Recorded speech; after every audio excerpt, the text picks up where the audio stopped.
جس کے ہم شدت سے منتظر ہیں اور کئی دن سے ہم انتظار میں ہیں اور آج پورے دن سے انتظار کر رہے ہیں، میدان خطابت کے عظیم شہسوار حضرت مولانا مفتی عبدالسمیع صاحب مدد اللہ العالی، محتمم و بانی جامعہ علی المرتضیٰ و صدر فیکٹ فاؤنڈیشن جعفر آباد دہلی، حضرت والا سے بڑے ادب و احترام سے درخواست کروں گا کہ تشریف لا کر تمام سامعین جو بہت دیر سے منتظر ہیں عشاء کی نماز سے اب تک، اپنے بہترین بیان سے تمام سامعین کو محظوظ فرمائیں۔ الحمدللہ نحمده ونستعینه ونستغفره ونؤمن به ونتوکل علیہ ونعوذ بالله من شرور أنفسنا ومن سيئات أعمالنا من يهده الله فلا مضل له ومن يضلله فلا هادي له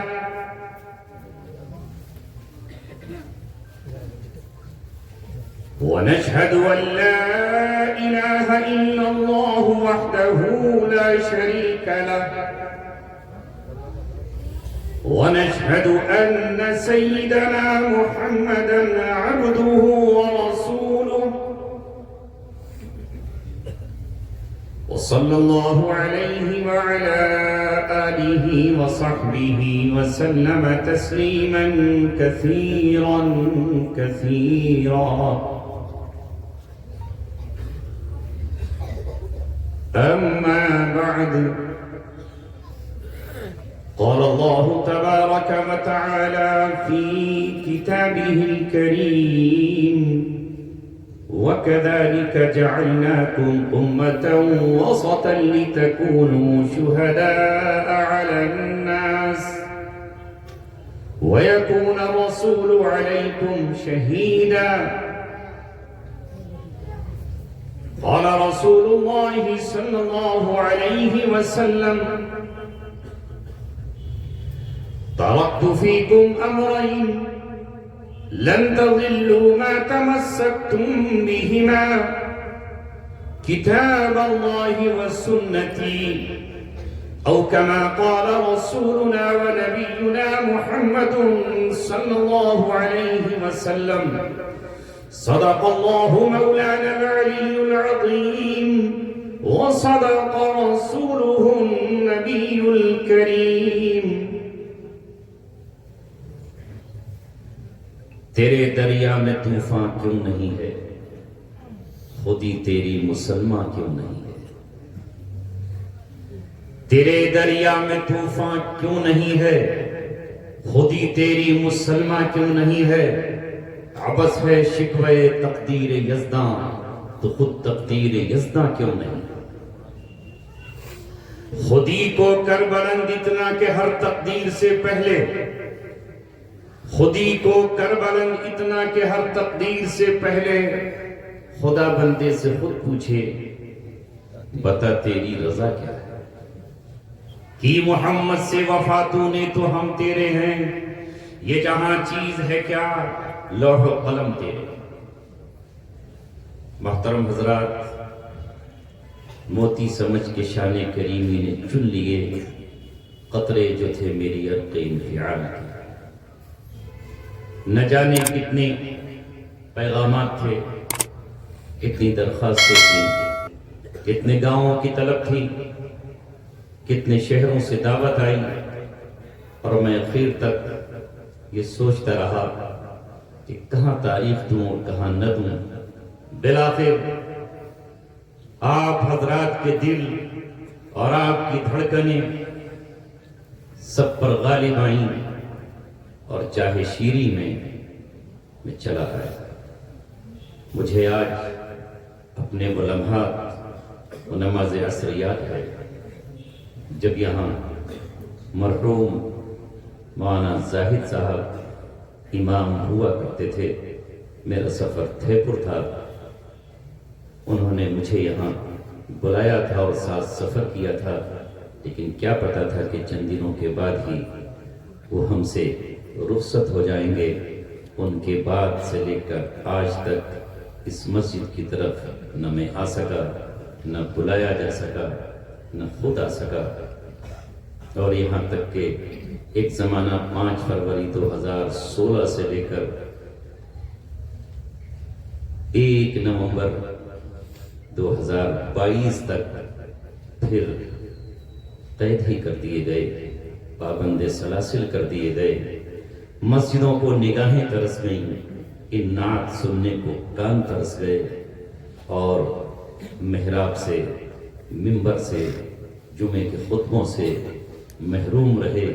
7 سال ایسا زمانہ گزرا کہ جمعہ پڑھنے کا موقع ہی نہیں ملا، اجازت ہی نہیں۔ یہ میری تیسری شب برات ہے۔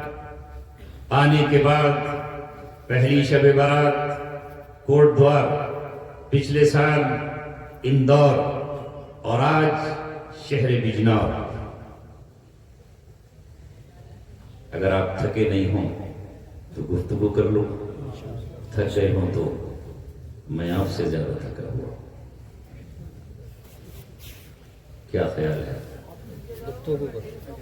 اچھا، کچھ کھڑے بھی ہیں انتظار میں۔ میرے عزیزوں، آج کی رات کیا ہے، اس کا مقام کیا ہے، آسمانوں پر اس کی عظمت کیا ہے، اور اللہ تبارک و تعالیٰ کی طرف سے اس رات کو اتنی اہمیت کیوں دی گئی ہے؟ یہ رات مغفرت کی ہے، یہ رات رحمت کی ہے، یہ رات سال بھر کے فیصلوں کی ہے۔ اسی رات میں اللہ تبارک و تعالیٰ نے قرآن کو نازل کیا ہے اور نازل کرنے کا فیصلہ کیا ہے۔ آج کی رات اللہ تبارک و تعالیٰ تمہیں یوں ہی منتخب کر کے اپنے گھر میں لے آیا۔ آج کی بزم میں میں آپ کے بیچ بیٹھا ہوا ہوں۔ اللہ تبارک و تعالیٰ سے دعا کر لیتے ہیں، یہ تھکا ہوا گلا اور یہ تھکا ہوا جسم اور یہ نکلنے والی آواز، اللہ تبارک و تعالیٰ اسے قوت بخشے، طاقت بخشے۔ اللہ تبارک و تعالیٰ ہمیں اور آپ کو سلامت رکھے۔ اللہ تبارک و تعالیٰ نے جس طرح اپنے فضل سے مسلمانوں تمہیں محمد صلی اللہ علیہ وسلم کا امتی بنایا، بس یہ فیصلہ ہونا تھا کہ تمہاری تقدیر جاگ اٹھی، تمہارا نصیبہ جاگ اٹھا، تمہارے مقدر کا ستارہ چمک رہا ہے اور قیامت تک چمکتا ہی رہے گا۔ اللہ تبارک و تعالیٰ نے اپنی آخری امانت اور آخری پیغام، جسے دنیا قرآن کے نام سے جانتی ہے، جسے دنیا تذکرہ اور ذکر کے نام سے پہچانتی ہے، وہ تمہارے ہی سپرد کیا ہے اور تمہارے ہی حوالے کیا ہے۔ خانہ کعبہ جو اللہ تبارک و تعالیٰ کا مرکز ہے، پچھلی قوموں کا مرکز بیت المقدس رہا، مسجد اقصی رہی، مگر تمہارا قبلہ صبح قیامت تک، جب تک اللہ تبارک و تعالیٰ اس زمین و آسمان کو قائم رکھے گا، وہ تمہارا قبلہ ہے۔ تمہاری شان تو نرالی ہے، مگر کیا کہیں تمام عارف و عامی خودی سے بیگانہ۔ یہ کوئی بتائے یہ مسجد ہے یا کہ میں خانہ، یہ راز ہم سے چھپایا ہے میر واعظ نے کہ خود حرم ہے چراغ حرم کا دیوانہ۔ اپنا مقام پہچانو، جوہری کی آنکھ لاؤ، اپنی صفوں میں بیٹھے ہوئے اپنے بچوں کی صلاحیتوں کو پہچانو، اور اللہ تبارک و تعالیٰ کی نظر انتخاب پر نماز شکر ادا کرو، صدقات کرو، خیرات کرو کہ اللہ تبارک و تعالیٰ نے تمہیں حضرت موسیٰ کی امت میں پیدا نہیں کیا، اللہ نے تمہیں حضرت عیسیٰ کا حواری نہیں بنایا، اللہ تبارک و تعالیٰ نے تمہیں حضرت داؤد کا امتی نہیں بنایا۔ اللہ تبارک و تعالیٰ نے اپنے محبوب، اپنے خلیل، جس کی وجہ سے اللہ تبارک و تعالیٰ نے کل کائنات کو بنایا ہے، اس کا امتی آپ کو بنایا۔ یہ امانت اللہ تبارک و تعالیٰ نے آسمانوں کے سامنے پیش کی۔ ان عرضنا الامانۃ علی السماوات والارض والجبال فابین ان یحملنها واشفقن منها وحملها الانسان۔ آسمان قرآن کے بوجھ کو اٹھا نہ سکے، اللہ تبارک و تعالیٰ کی امانت کے اٹھانے سے گھبرا گئے، زمین کانپ اٹھی، پہاڑ تھرا گئے۔ ایسے میں تم ہو، تمہارے بھائی ہیں، تمہارے بیٹے ہیں اور تمہارے نوجوان ہیں، جنہوں نے آگے بڑھ کر کہا اللہ تبارک و تعالیٰ تو نے اگر ہمارے سر پر خلافت کا تاج رکھا ہے تو تیری امانت کا حق ہم ادا کریں گے۔ اس لیے اللہ رب العزت نے یہ قرآن آپ کو دیا۔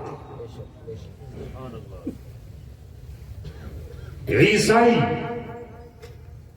انجیل کا حق ادا نہیں کر سکے، یہودی تورات سے اپنے آپ کو نہیں جوڑ سکے، اور جو ان کی ذمہ داری تھی اس ذمہ داری کو نہیں نبھایا۔ پچھلی قومیں امامت کے لیے منتخب ہوئی، مگر انہوں نے اللہ تبارک و تعالیٰ کے سامنے عاجزی کا اظہار کر دیا، تو ایسے میں اللہ تبارک و تعالیٰ نے خانہ کعبہ کی تبدیلی کے بعد فوراً آپ سے کہا، مجھ سے کہا، ہمارا امام ہمیں نماز میں بتاتا ہے، اور آ رہا ہے رمضان، ہمارے بچے اس میں بتائیں گے، میں نے دوسرے پارے سورہ بقرہ کی آیت کا ایک ٹکڑا آپ کے سامنے تلاوت کیا ہے تاکہ میں آپ کو بتا سکوں کہ تمہارا مقام کیا ہے۔ جس طرح ڈی ایم اپنا مقام جانتا ہے، سپریم کورٹ کا وکیل اپنا مقام جانتا ہے، چیف جسٹس آف انڈیا اپنا مقام جانتا ہے، جس طرح وزیر اعلیٰ اپنا مقام جانتا ہے، جس طرح ہوم منسٹر اپنی طاقت اور اپنی قوت کو پہچانتا ہے۔ اے مسلمانوں، تم نے اپنے آپ کو کیوں نہیں پہچانا کہ تم اللہ تبارک و تعالیٰ کی وہ قوم ہو کہ تم نے اگر زمین کو حکم دیا ہے تو رب دو جہاں کی قسم زمین سمٹ کر کے تمہاری امانت کو واپس دینے پر مجبور ہوئی۔ کیوں نہیں پہچانتے آپ؟ کیوں اپنے آپ کو نہیں جانتے کہ تمہیں اللہ تبارک و تعالیٰ نے زمین پر برپا کیوں کیا ہے؟ محض اس لیے کہ جس طرح ایک کوا اپنے خوراک کی فکر میں رہتا ہے اور وہ کسی کے ہاتھ سے روٹی کا ٹکڑا چھین لے، کسی کمزور بچے کے ہاتھ سے بسکٹ چھین لے اور پیڑ کی ڈال پر بیٹھ کر کھانے لگے، کیا ہم اس چیل کی طرح ہیں کہ جو محض مرغی کے بچوں پر نظر رکھے اور مرغی کے بچوں کو اٹھا کر لے جائے اور چیل پھاڑ کے ان کا دل کھا لے؟ کیا ہم اس چکرے اور باز کی طرح ہیں کہ جو دن رات اسی فکر میں رہتا ہے کہ کسی نہ کسی کا میں پرندے کا شکار کر لوں؟ نہیں، ہم شکرے نہیں ہیں، ہم باز نہیں ہیں، ہم چیل کوے نہیں ہیں۔ کیا ہم ان سانپوں جیسے ہیں کہ جو دوسروں کو ڈسنے کی فکر میں رہتے ہیں؟ کہ ہم ان بچھوؤں کی طرح ہیں کہ جو دوسرے پہ ڈنک مارنے کی شک میں رہتے ہیں؟ نہیں، ہم اللہ تبارک و تعالیٰ کی روئے زمین پر وہ قوم ہے جسے اللہ تبارک و تعالیٰ نے اپنے محبوب کا امتی قرار دیا ہے۔ اور جس دن اللہ تبارک و تعالیٰ نے خانہ کعبہ بیت المقدس سے ہٹا کر خانہ کعبہ کو قبلہ بنایا ہے، اس کے بعد فوراً اعلان کیا وَكَذَلِكَ جَعَلْنَاكُمْ أُمَّةً وَسَطًا۔ ہاں، سینکڑوں سال کے بعد، ہزاروں سال کے بعد، حضرت اسحاق کے بعد ان کی نسلوں سے اب میں نے امامت چھین کر، سیادت چھین کر، قیادت چھین کر، منصب چھین کر تمہارے سپرد کی ہے۔ اب دنیا کے امام تم ہو، دنیا کے مقتدی تم ہو، دنیا کے پیشوا تم ہو، رہنما تم ہو۔ تم سے ساری دنیا سیکھے گی کہ کس طرح رب کی عبادت کی جاتی ہے، دنیا تم سے سیکھے گی کہ کس طرح تجارت کی جاتی ہے، دنیا تم سے سیکھے گی کہ کس طرح زراعت کی جاتی ہے، دنیا تم سے سیکھے گی کہ نکاح کس طرح کیے جاتے ہیں اور کس طرح معاشرہ تیار ہوتا ہے۔ اللہ نے یہ تاج، یہ فضیلت ہمارے سروں پر رکھی۔ ہائے کاش ہم پہچان لیتے کہ ہماری ذمہ داری اور مقام کیا۔ یہی احساس دلانے کے لیے، یہی بات آپ کو بتانے کے لیے آج اللہ تبارک و تعالیٰ نے مجھے آپ کے درمیان بھیجا ہے۔ میں نوجوانوں تمہارے ضمیر پہ دستک دینے آیا ہوں۔ اے نوجوانوں، میں تمہارے دل اور دماغ میں ایک ہلچل پیدا کرنے کے لیے آیا ہوں۔ تم نے یہ سمجھ لیا ہے کہ تمہارا بس پیٹ بھر جائے ایک کوے کی طرح، کہ کسی کے ہاتھ سے روٹی کا لقمہ چھین لو اور اپنا پیٹ بھر لو، کسی کی زمین دبا لو اور اپنا پیٹ بھر لو، جھوٹ بولو اور مال کما لو۔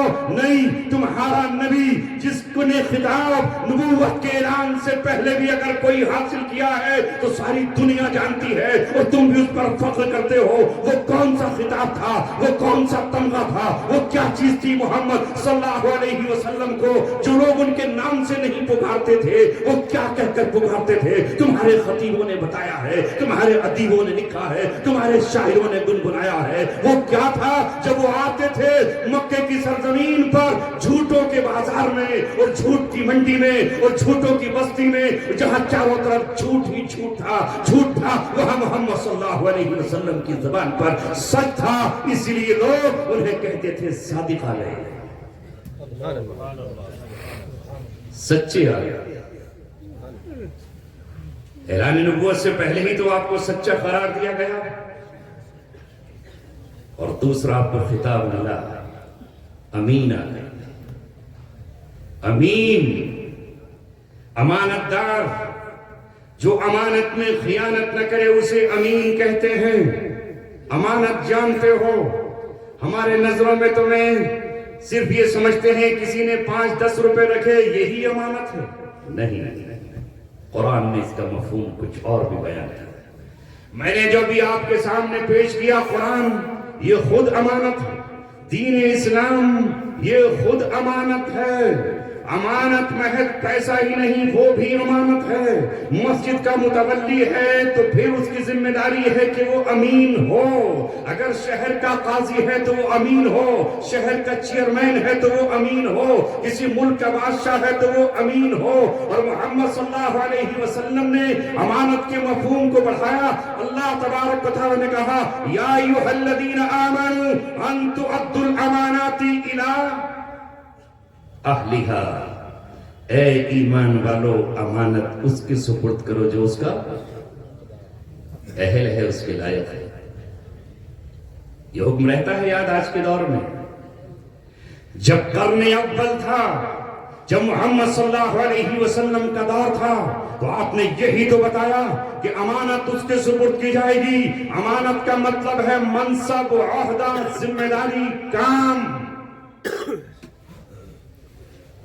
حذیفہ بن یمان رضی اللہ تعالیٰ عنہ کو آپ نے منافقین کے نام بتا دیے، حذیفہ یہ فلاں فلاں فلاں فلاں منافق ہے۔ حضرت حذیفہ بن یمان کو امین الامہ کیوں کہا جاتا ہے؟ اور یہ کہا کہ میں نے تمہیں نام بتا دیے ہیں، ان ناموں کا تذکرہ کسی اور سے مت کرنا۔ اللہ اکبر! حذیفہ بن یمان امین امت ہے، اس امت کا امین رہا، اس نے کسی کو بتایا نہیں کہ منافق کون ہے۔ حضرت عمر ابن خطاب رضی اللہ تعالیٰ نے کہا اے نبی کے رازداں، اے نبی کی طرف سے امین کا خطاب حاصل کرنے والے، میں تجھ سے پوچھنا چاہتا ہوں کہ میں نے جو گورنر منتخب کیے ہیں، جن گورنروں کو اپائنٹ کیا ہے، کیا ان میں کوئی منافق تو نہیں؟ بتا دے، میں اسے ٹرمینیٹ کر دوں گا، سسپینڈ کر دیا جائے گا۔ حضرت حذیفہ نے کہا میرے نبی نے مجھے امین بنا کر کی تو نام بتائے تھے، نام کیسے بتا؟ نام کیسے بتا دوں گا؟ نہیں بتا سکتا تمہیں۔ کہا پھر یہ تو بتاؤ کہ ایک ہیں یا دو ہیں یا تین ہیں، یہ تو کہہ سکتے ہو، نام ہی تو منع کیا ہے۔ زبان سے کہا ہے عمر ابن خطاب تمہارے گورنروں میں ایک منافق ہے، کوئی اور نہیں ہے۔ اللہ اکبر! جو اللہ تبارک و تعالیٰ سے محبت کرتا ہے تو اللہ تبارک و تعالیٰ اس کو پھر فرقان دیتا ہے۔ یا ایھا الذین آمنوا اتقوا اللہ، اے ایمان والو اللہ تبارک و تعالیٰ سے ڈرو۔ یجعل لکم فرقانا، اگر تم تقوی اختیار کرو گے تو تقوی کی بنیاد پر اللہ تبارک و تعالیٰ تمہیں فرقان عطا کرے گا۔ اور فرقان کے معنی ہے حق و باطل کو جدا کر دینے والی ایک صلاحیت، ایک کیفیت، ایک نور، ایک فراست وہ اللہ تعالیٰ عطا فرمائے گا۔ عمر ابن خطاب نے اسی وقت ترنت ایک قدم اٹھایا اور جا کر ایک گورنر کو برخاست کر دیا۔ ان کی نظر وہیں پڑی جو ان کی دل میں کھٹک رہی تھی، جب ان کو برطرف کیا تو حذیفہ بن یمان نے کہا سبحان اللہ، یہی وہ منافق تھا جسے آپ نے معزول کیا۔ نگاہ مرد مومن سے بدل جاتی ہے تقدیریں، جو ہو عزم سفر پیدا تو کٹ جاتی ہے زنجیریں۔ نگاہ میں وہ تاثیر لے کر آؤ، وہ کیسے پیدا ہوگی؟ وہ تقوی سے۔ بات چلی تھی امانت پر کہ امانت یہ ہے کہ جو اس کے اہل ہے اس کو سپرد کر دیا جائے۔ اور نبی پاک صلی اللہ علیہ وسلم نے قیامت کی نشانیوں میں یہ بات کہی اذا وسد الامور بغیر اہلھا فانتظر الساعہ، جب تم یہ دیکھو کہ امانتیں نہ اہلوں کے سپرد کی جا رہی ہیں تو قیامت کا انتظار کرنا۔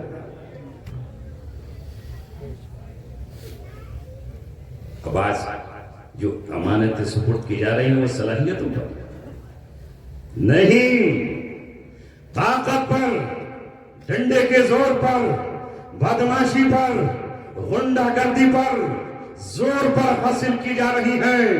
ہم یہاں ہر حال میں قابض رہیں گے.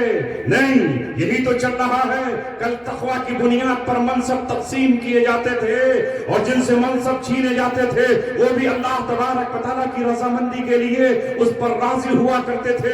عمر ابن خطاب رضی اللہ تعالیٰ نے ایک دوران جنگ جب فتوحات کے دروازے کھل رہے ہیں اور خالد بن ولید کے ہاتھ پر ملک فتح کی فتح ہو رہے ہیں اور دشمنوں کی فوجیں شکست پر شکست کھا رہی ہیں، فتح کا پرچم چاروں طرف لہرا رہا ہے اور خالد بن ولید کے چرچے چل رہے ہیں. ٹھیک ہے، ان موقع پر حضرت عمر ابن خطاب رضی اللہ تعالیٰ نے خالد بن ولید کو معزول کیا اور حضرت ابو عبیدہ بن جراح کو کمانڈر ان چیف بنایا. این جنگ کے موقع پر پیغام پہنچتا ہے، خالد بن ولید بغاوت نہیں کرتے، بغاوت کا علم نہیں اٹھاتے. ابو عبیدہ بن جراح کے خلاف پرچم بغاوت کی پرچم کشائی نہیں کرتے، بلکہ یہ کہتے ہیں سبحان اللہ، کل تک تو میں اپنے آپ کو دفاعی پوزیشن میں رکھا کرتا تھا کہ میں کمانڈر ان چیف ہوں، آج ایک سپاہی کی حیثیت سے دین اسلام کی خدمت کروں گا. اور کبھی لب پر یہ بات نہیں لے کر آئے کہ ہمیں عمر ابن خطاب رضی اللہ تعالیٰ نے کیوں معزول کیا ہے. آج ذرا معزول کر کے تو دکھائیے. بولیے،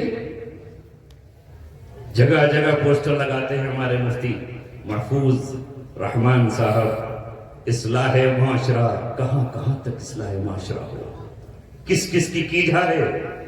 ہماری نظر اپنے نوجوانوں پر ہوتی ہے.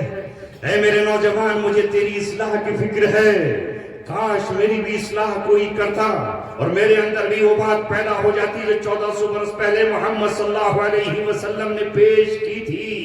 اللہ کے رسول صلی اللہ علیہ وسلم نے عہدے اور منصب دیے تھے صلاحیتوں کی بنیاد پر. جب آپ نے اسامہ بن زید رضی اللہ تعالیٰ عنہ کو کمانڈر ان چیف بنایا تھا اور جب آپ نے ان کے باپ حضرت زید بن حارثہ کو جنگ موتا میں کمانڈر ان چیف بنایا تھا تو بڑے بڑے سرداران بھی موجود تھے اور دوسرے لوگ موجود تھے، مگر جنگی صلاحیت کے نقطۂ نگاہ سے آپ نے حضرت زید بن حارثہ کو کمانڈر ان چیف بنایا. لوگوں نے اعتراض کیا یہ غلام ہے.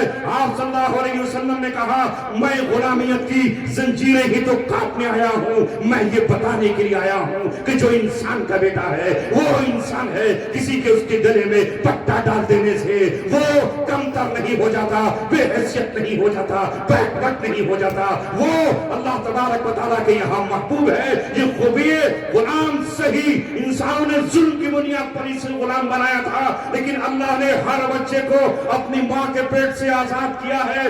یہی کمانڈر ان چیف بن کر کے جائے گا. اور جب اسامہ بن زید جن کی عمر 17 سال کی تھی، 17 سال کے نوجوان کو اپنے وفات سے پہلے آپ نے کمانڈر ان چیف بنایا، پھر زبانیں کھلی اس کے بیٹے کو بنا دیا تو آپ نے کہا تم نے اس کے باپ پر بھی اعتراض کیا تھا اور اب اس کے بیٹے پر بھی اعتراض کر رہے ہو. یہی 17 سالہ نوجوان اپنی صلاحیتوں کے ساتھ روانہ ہوگا اور اسی سنت کو صدیق اکبر نے زندہ رکھا.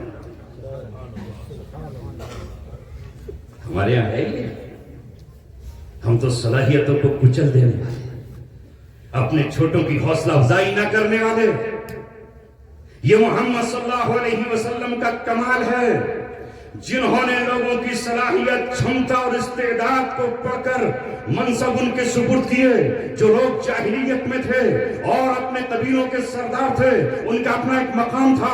آپ نے ایک جملہ ظاہر کیا، اے لوگوں، محمد صلی اللہ علیہ وسلم کے زبان سے نکلا ہوا جملہ قانون ہے، قانون اسلام ہے، دستور ربانی ہے. جس طرح چیف جسٹس کے قلم سے نکلی ہوئی کوئی عبارت قانون بن جاتی ہے، فیصلہ بن جاتی ہے، تمام وکیل اس کی دلیل دیا کرتے ہیں اس ملک کے قانون کے لیے. محمد صلی اللہ علیہ وسلم کی زبان سے جو نکلا ہے وہ قانون بن گیا ہے. آپ نے کہا خیارکم فی الجاہلیہ خیارکم فی الاسلام. جو زمانے جاہلیت میں افضل تھے، اعلیٰ تھے، برتر تھے، اونچے منصب پر تھے، وہ اسلام میں آ کر بھی اسی منصب پر رہے.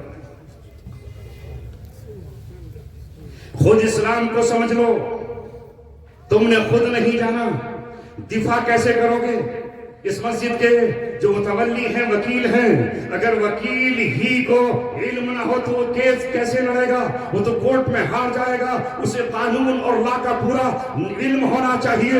اے مسلمانوں، تم اسلام کے وکیل ہو اور تم پوری دنیا کے سامنے اسلام کے وکیل بنائے گئے ہو۔ جب تمہیں اس کی خوبیاں پتہ نہیں ہوں گی تو وہ جو اس کے علم کو نہیں جانتے ہیں وہ تو اچھالیں گی باتیں۔ لہذا ہم فخر کے ساتھ یہ کہہ سکتے ہیں کہ آپ صلی اللہ علیہ وسلم نے صلاحیت کو مجتمع کر دیا۔ حضرت خالد بن ولید کو ان کے لائق عہدہ دیا، حضرت بلال کو مسجد نبوی کا مؤذن بنا کر ان کے لائق عہدہ دیا، اور صلح حدیبیہ پر جب آپ بھیج رہے ہیں یہ پیغام دینے کے لیے، اے مکے والوں، ہم قتل و قتال کے لیے نہیں آئے، ہم لڑنے اور جھگڑنے نہیں آئے، ہم خون کی ندیاں بہانے نہیں آئے، ہم تو خانہ کعبہ کا طواف کرنے آئے ہیں۔ وہ گھر تمہارے باپ دادا نے کا بھی ہے اور ہمارا بھی ہے، حضرت اسماعیل سے رشتہ تمہارا بھی ہے اور حضرت اسماعیل سے رشتہ ہمارا بھی ہے، حضرت ابراہیم تمہاری بھی جد امجد ہے اور میری بھی جد امجد ہے۔ جب اس پیغام دینے کا مرحلہ آیا تو آپ نے کہا عمر بن خطاب تم جاؤ ڈائلاگ کے لیے، لیکن حضرت عمر نے کہا میں نہیں جاؤں گا، خود منع کر دیا۔ ہم سے تو کہا جائے کہ 5 عہدے دے دو تو ہم کہیں گے 5 نہیں 6 بھی دے دو، صلاحیت ہے یا نہیں یہ بھی دے دو۔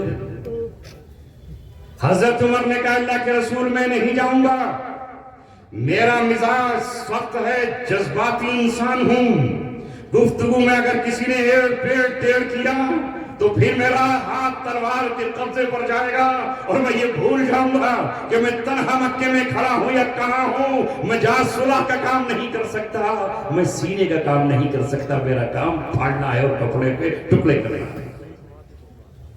خود منع کر دیا۔ پھر کون جائے؟ حضرت عثمان کو بھیج دیجیے، نرم دل ہیں، باحیا ہیں، سخی ہیں، خاندان اور قبیلہ موجود ہے، ان کو بھیجیے صلح کے لیے۔ اللہ اکبر، حضرت عثمان کا انتخاب ہوا۔ خود اپنے آپ کو انہوں نے کیا کہیں گے انگلش میں بچوں بتاؤ، وڈرا کر لیا۔ ہم کریں گے وڈرا؟ بولو نہیں کر پائیں گے۔ یہ ہے وہ چیز جو صحابہ کے اندر نبی پاک صلی اللہ علیہ وسلم نے پیدا کی کہ تم اس عہدے کے لائق ہو۔ ابو ذر غفاری رضی اللہ تعالیٰ عنہ نے کہا اللہ کے رسول آپ نے اس کو گورنر بنا دیا اور آپ نے اس کو گورنر بنا دیا اور آپ نے اس کو عہدہ اور منصب دے دیا، میں بھی تو آپ کا چاہنے والا ہوں، میں بھی تو آپ کا غلام ہوں، اور تقوی میں میری برابر کون ہے؟ وہ درویش صفت صحابی تھے، کوئی چیز بچا کے نہیں رکھتے تھے ہماری طرح۔ ہماری تو جیب میں اگر 100 روپے نہ ہو تو دل دھڑکنے لگتا ہے کہ کیا ہوگا، کہاں سے آنا گیا۔ گھر میں جب تک رکھے نہ ہو تو پریشان رہتے ہیں کہ نہیں؟ لیکن وہ تو یہ کہتے تھے کہ ایک روٹی بھی بچا کر نہیں رکھی جائے گی، دینے والا اللہ تبارک و تعالیٰ ہے۔ یہ تقوی، یہ طہارت، کہا اللہ کے رسول مجھے ذمہ داری مجھے بھی دے دیجئے۔ تو آپ نے ان سے کہا کہ ابو ذر غفاری تم نرم طبیعت کے آدمی ہو، تمہارے مزاج میں وہ بیلنس نہیں ہے جو حکومت کے عہدوں پر ہوتا ہے، وہاں کبھی سختی بھی برتی جاتی ہے اور وہاں کبھی وہاں پر استقامت دکھائی جاتی ہے۔ تم تو اسلام پہ نہیں ہو کہ تو بکریوں کو تمہارے سپرد کیا جائے، ان کا فیصلہ نہیں کر پاؤ گے۔ اور پھر آپ نے یہ کہا کہ ہمارے یہاں جو عہدہ مانگے گا اسے عہدہ نہیں دیا جائے گا، جو مانگے گا اسے تو بالکل نہیں دیا جائے گا، بن مانگے اس کے سپرد کیا جائے گا۔